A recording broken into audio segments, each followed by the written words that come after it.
The rain battered the windows of our 47th floor Manhattan office, a relentless drumbeat that drowned out the hum of late-night emails. I leaned back in my chair, staring at the deposition files stacked like a fortress on my desk, when Ethan's voice cut through the storm. "Jake, I need to tell you something, and I'm terrified it's going to ruin us." For 15 years, Ethan Caldwell and I had been inseparable best friends since our law school days at NYU, surviving late-night study sessions, brutal bar exams, and the cutthroat world of corporate law. We were the kind of friends who could finish each other's sentences, who knew every quirk, like how Ethan always loosened his tie when he was nervous, or how I'd hum Springsteen under my breath during tough cases. But tonight, his words hung in the air, heavy with a truth I hadn't seen coming. I turned to face him, my heart kicking up a notch. Ethan stood by the window, his silhouette sharp against the city's neon glow. At 35, he was all lean angles and quiet intensity, dark hair cropped short, brown eyes that could read a room or a contract in seconds. "Ruin us?"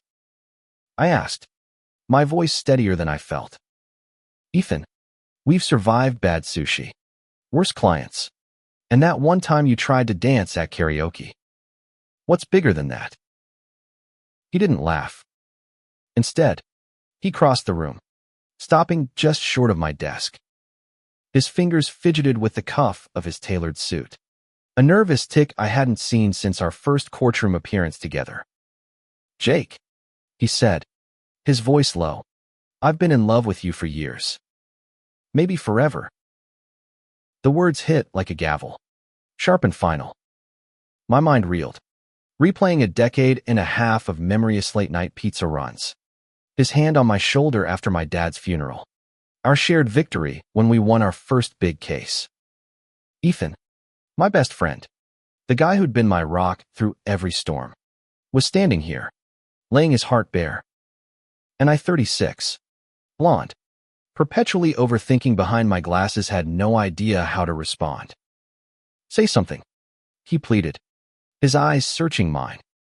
"Even if it's, you're an idiot, Caldwell.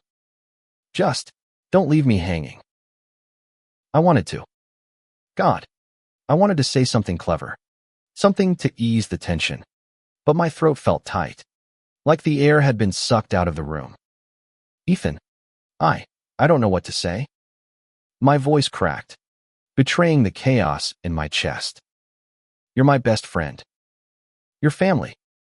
How long have you felt this way?" He exhaled, running a hand through his hair. "Since that night in law school, when you stayed up till dawn helping me rewrite my torts paper.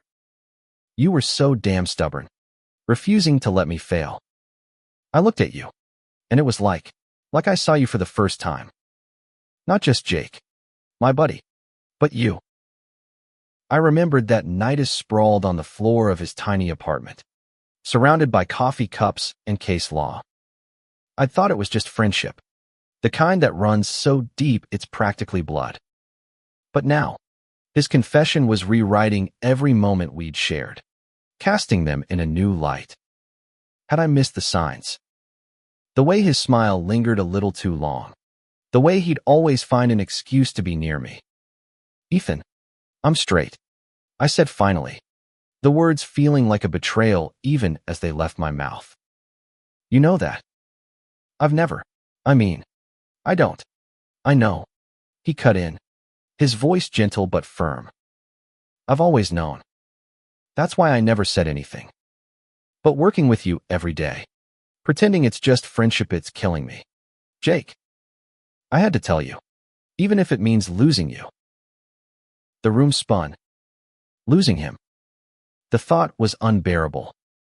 Ethan wasn't just my coworker or my friend, was my constant, my safe harbor in a world that often felt like a battlefield. But this confession was a fault line, threatening to crack everything we'd built. "I need time," I said, my voice barely above a whisper. "I need to process this." He nodded, his jaw tight. "Take all the time you need. I'll be here." He turned back to the window, the rain still pounding, as if the city itself was holding its breath. I grabbed my coat and left the office, the weight of his words following me into the elevator. 15 years of friendship. And now this. How do you navigate love when it comes from the one person you can't imagine living without? The city lights blurred as I stepped into the street, my mind racing with questions I wasn't ready to answer. The next morning, I avoided the office. My apartment in Brooklyn felt too small, the walls closing in as I paced, replaying Ethan's confession. His words echoed like a song I couldn't shake. I've been in love with you for years. How had I been so blind? I tried to focus on work, drafting emails for a merger case we were handling, but every sentence felt wrong. My mind kept drifting to Ethan, his quiet strength, the way he'd always been there, no questions asked. Like the time I'd bombed a deposition early in our careers, and he'd pulled me aside, handed me a coffee, and said, "You're better than this, Jake. Let's fix it." He'd stayed up all night with me, rebuilding the case. That was Ethan. Always steady. Always there. By noon, I couldn't stand the silence. I grabbed my phone and texted him, "Coffee at our spot." 2 p.m. Our spot was a hole-in-the-wall diner on 23rd Street, where we'd spent countless lunches arguing over case law or laughing about nothing. He replied instantly, "I'll be there." The diner smelled of burnt coffee and nostalgia. Ethan was already in our usual booth, his tie loosened, a nervous habit I now saw in a new light. He looked up as I slid in across from him, his eyes guarded but hopeful. "You okay?" he asked, like he was the one who needed reassuring. "I don't know," I admitted, stirring my coffee to avoid his gaze. "I've been trying to wrap my head around this. You're my best friend, Ethan. I can't lose you." "You won't," he said quickly, leaning forward. "I'd rather have you as my friend than nothing at all. I couldn't keep it in anymore." I nodded, my chest tight. "Why now? After all these years?" He hesitated, his fingers tracing the edge of his mug. "We're not getting any younger, Jake. I turned 35 last month, and I started thinking about what I truly want. And it's you. It's always been you. But I also know you're straight, and I respect that. I just needed you to know the truth." His honesty was a knife, cutting through my defenses. I'd always prided myself on reading people, clients, judges, juries, but I'd missed this. Missed him. "Have I ever done anything to make you think I felt the same?" I asked, needing to understand. He smiled. "A small, sad thing. No. You've just been you, kind, loyal, infuriatingly oblivious." That's enough. The diner's jukebox kicked on, some old Sinatra tune filling the silence.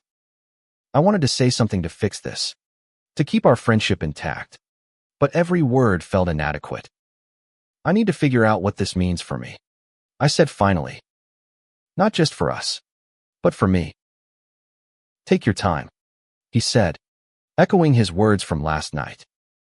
"I'm not going anywhere." But as we left the diner, walking side by side through the crowded streets, I felt the distance between us for the first time. Not physical, but emotional, a chasm I didn't know how to bridge. I'd always thought of myself as open-minded, progressive, but this was different. This was personal, and it scared me. Back at the office, we fell into our routine, reviewing case files and prepping for a client meeting. But every glance, every brush of his hand as he passed me a document, felt charged with new meaning. I caught myself watching him, really watching him. The way his brow furrowed when he read. The way his laugh could light up a room. Had I always noticed these things? Or was I only seeing them now? That night, I couldn't sleep. I kept thinking about Ethan's confession, about the years we'd spent together, about the life I'd built assuming I knew who I was. I'd dated women, had relationships that never quite worked out, always blaming my career or bad timing. But what if there was more to it? What if Ethan's words were forcing me to confront something I'd never let myself consider? I pulled out my laptop and started Googling LGBT forums. Stories of straight people falling for their best friends. Anything to make sense of the storm in my head. The stories were messy, raw, human. Some ended in love, others in heartbreak. All of them were about Ethan's courage.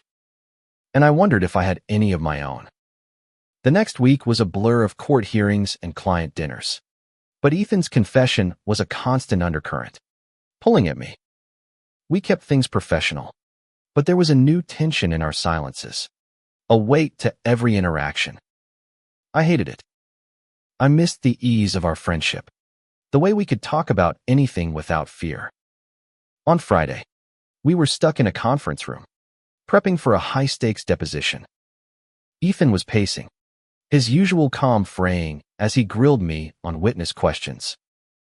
"You're off your game, Jake," he said, tossing a pen onto the table. "What's going on?" I could have lied, brushed it off, but I was tired of dodging. "It's you," I said, meeting his eyes. "It's this? I can't stop thinking about what you said." His face softened, but he didn't speak, waiting for me to go on. I took a breath. "I'm not mad, Ethan. I'm just confused. I've never questioned who I am, but now I'm wondering if I've been wrong about myself all along." He sat down across from me, his voice steady. "You don't have to have all the answers right now. This isn't a case we need to close by Monday." I laughed, despite myself. "You make it sound so simple." "It's not," he said, his eyes holding mine. "But I know you, Jake. You're the guy who doesn't give up, even when the odds suck. So don't give up on T-Sun, us, whatever that means." His words stuck with me as we wrapped up and headed to a bar with the rest of the team. The place was loud, packed with lawyers blowing off steam. Ethan was his usual charming self, joking with colleagues, but I noticed the way he glanced at me, checking in. It was subtle, but it was there. And for the first time, I wondered what it would be like to see him differently, not just as my friend, but as something more. Later, as we walked to the subway, I stopped him. "Ethan, what happens if I can't? If I can't feel the same way?" He looked at me, his expression unreadable. "Then we stay friends." I meant it when I said I'd rather have you in my life than not at all. "But it won't be the same," I said, voicing the fear that had been gnawing at me.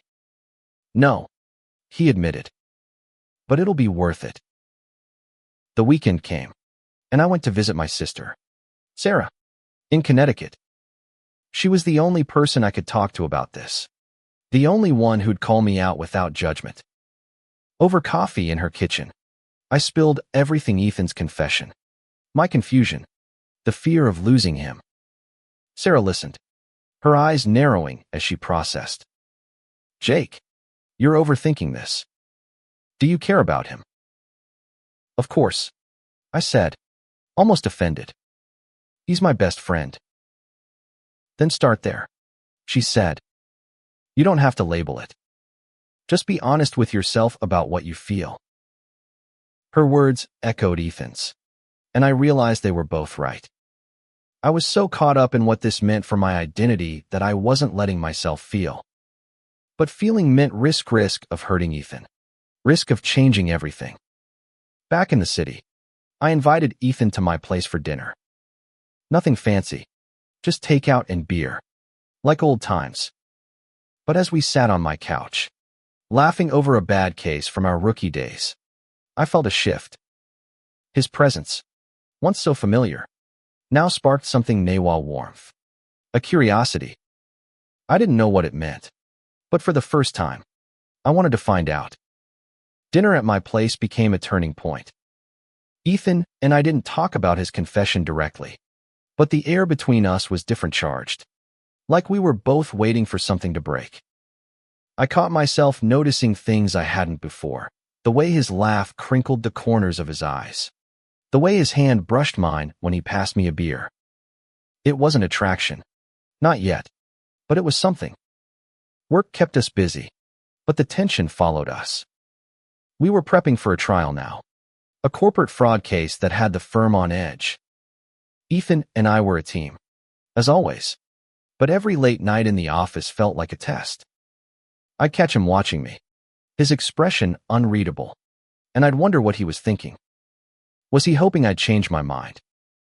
Was he regretting telling me? One night, after a brutal 14-hour day, we ended up at a rooftop bar, just the two of us. The city sparkled below, a sea of lights that made everything feel possible. You ever think about getting out of this? Ethan asked, gesturing to the skyline. Leaving law, starting over somewhere new. I laughed. You, giving up law. You live for this. He shrugged, his eyes distant. Maybe. But sometimes I wonder what it'd be like to live for something else. Someone else. My heart stuttered. Ethan, I'm trying, I said, the words spilling out. I'm trying to figure this out. But I don't know what I'm feeling yet. He turned to me, his face soft in the dim light. That's enough, Jake. Just knowing you're trying, that's enough. We sat in silence, the city humming around us. I wanted to reach for his hand, to close the gap between us, but I didn't. Not because I was afraid of what it meant, but because I wasn't sure what I wanted it to mean. The trial loomed closer, and the pressure was relentless. Ethan and I were in sync in the courtroom, our years of friendship making us a seamless team. But outside, things were messy. I started noticing how much I relied on him not just as a coworker, but as a person. He was the one I called when I was stressed, the one who made me laugh when I wanted to scream. And now, I was starting to see him as more than that. One evening, as we left the courthouse, I stopped him. Ethan, can we talk? Really talk? He nodded, and we ended up at a quiet park bench, the city noise fading into the background. I've been thinking about what you said, I started, my voice shaky. About loving me. And I don't know if I can love you the way you want, but I know I don't want to lose you. And I think I'm open to figuring out what this could be. His eyes widened, hope flickering. You mean that? I do, I said, and for the first time, I felt the truth of it. But I need to take it slow. Is that okay? He smiled, a real smile, the kind that made my chest ache. Slow's perfect. Taking it slow was harder than I thought. Every moment with Ethan felt like a tightrope walk balancing friendship, work, and this new, unnamed thing between us. We didn't talk about it at the office, but outside, we started spending more time together, testing the waters. Coffee turned into dinners. Dinners turned into late-night walks through Central Park, where we'd talk about everything but the elephant in the room. One night, as we sat on a park bench, Ethan reached for my hand. It was tentative, like he was giving me an out. I didn't pull away. His hand was warm, steady, and for a moment, I let myself imagine what it would be like to lean into this, to let go of the labels I'd clung to. I've never done this before, I admitted, my voice low. Not with a guy. Not with anyone who means as much as you do. He squeezed my hand. You don't have to have it all figured out. I'm here, Jake. Whatever this is. Work was a different story. The trial was heating up, and the firm was a pressure cooker. Ethan and I were under scrutiny, our every move watched by senior partners. I started noticing whispers, glances from colleagues who'd seen us leave together one too many times. You and Caldwell seem close, one partner said, her tone probing. I brushed it off, but it stung. Were we that obvious? At home, I kept researching, diving deeper into stories of people navigating late-in-life realizations about their sexuality. Some were inspiring, others heartbreaking. I wasn't sure where I fit, but I knew I cared about Ethan in a way that went beyond friendship. It wasn't just about his confession, Anna Marie, it was about me, about who I might be. One night, after a particularly grueling day in court, Ethan showed up at my apartment with pizza and a six-pack. "You look like you needed this," he said, kicking off his shoes. We ate on the floor, like we had in law school, and for a moment, it was just us, no trial, no firm, no questions. "Ethan," I said, setting down my beer, "I'm scared. Not of you, but of what this means. What if I'm not who I thought I was?" He looked at me, his eyes steady. "Then you're someone new. And that's okay. Whoever you are, I'm in." I leaned forward, my heart pounding, and kissed him. It was brief, hesitant, but it felt right. When I pulled back, his smile was brighter than the city skyline. "Slow, huh?" he teased.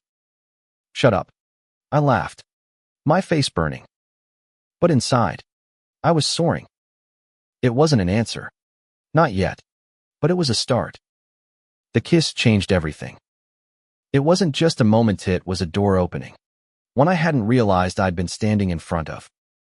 Ethan and I didn't talk about it the next day, but there was a new ease between us, a quiet understanding. We were still us, still Jake and Ethan, but something deeper was taking root. At work, we were unstoppable. The trial was going well, our arguments sharp, our teamwork seamless. But outside the courtroom, the whispers grew louder. A colleague cornered me in the break room, asking point blank if Ethan and I were a thing. I froze, unsure how to answer. We weren't hiding, but we weren't advertising either. The scrutiny made me uneasy, like we were being judged for something we hadn't even defined. Ethan noticed my tension. "Ignore them," he said one night as we grabbed dinner. "People love to talk. Let them." "Easy for you to say," I shot back. "You've had years to figure this out. I'm still catching up."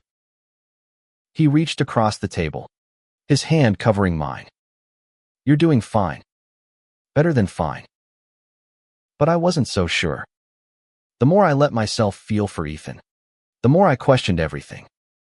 My family, my career, my identity, none of it felt as solid as it once had. I started pulling back, not because I wanted to, but because I was scared of how fast things were moving. Ethan felt it. One night, as we walked home from a bar, he stopped me. "Jake, what's going on? You're shutting me out." "I'm not," I lied, then sighed. "Okay, maybe I am. This is a lot. Ethan, I'm trying to keep up, but I feel like I'm losing myself." He stepped closer, his voice soft. "You're not losing yourself. You're finding yourself. And I'm here, whatever that looks like." His patience was a lifeline, but it also made me feel guilty. He'd waited years to tell me how he felt, and now I was the one hesitating. I wanted to be brave for him, but fear kept creeping in. The trial reached its climax, and we won a huge victory for the firm. The celebration was loud, champagne flowing, but I couldn't shake the feeling that I was standing on the edge of something bigger. That night, Ethan and I ended up on my balcony, the city sprawling below us. "I love you," I said, the words slipping out before I could stop them. They felt true, but terrifying. Ethan's eyes widened, then softened. "You don't have to say it if you're not ready." "I am," I said, and I meant it. "I just don't know what comes next." He smiled, pulling me into a hug. "We'll figure it out. Together." Saying, "I love you" didn't solve everything. If anything, it made things messier. Ethan and I were navigating uncharted territory, and every step felt like a leap. We started dating quietly, carefully keeping it from the firm to avoid more gossip. But the secrecy weighed on me. I hated hiding something that felt so right. My sister, Sarah, was thrilled when I told her. "About time you caught up," she teased. But she also warned me, "This won't be easy, Jake. Not with your job. Not with the world we live in." She was right.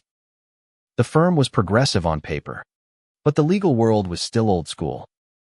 Partners raised eyebrows at anything that disrupted the status quo. Ethan and I were careful, but we couldn't hide forever.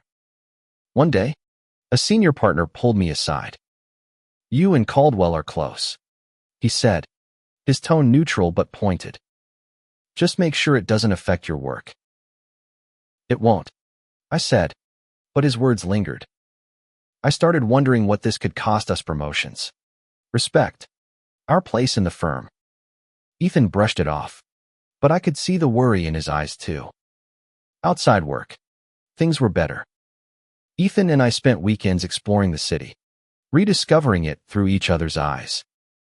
He took me to his favorite jazz club, where we danced, awkward but happy. I showed him my secret spot in Brooklyn, a quiet pier where I'd go to think. Every moment felt like a gift, but it was tinged with fear of judgment, of losing what we'd built. One night, I asked him, "Do you ever regret telling me?" He shook his head. "Never. Even if this doesn't work, I'd rather have tried than spent another 15 years hiding." His courage shamed me. I wanted to be as brave, but doubt kept creeping in. What if this was a phase? What if I hurt him?